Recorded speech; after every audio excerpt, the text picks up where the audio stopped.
आक्षेप घेतला होता.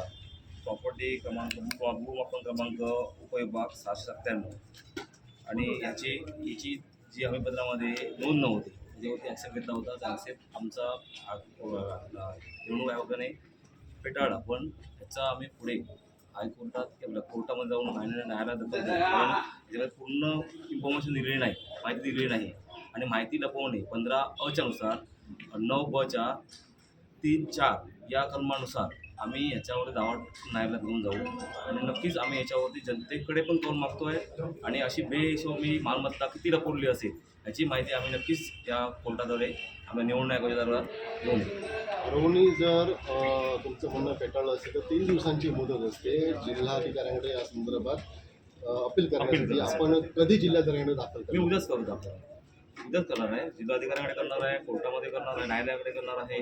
कारण हे जे बेहिशोबी माल जी कमवलेली आहे ही लोकांपर्यंत पोहोचत नाही आहे आणि सरकारपर्यंत पोहोचलेलं हे खरं मोठा गुन्हा आहे.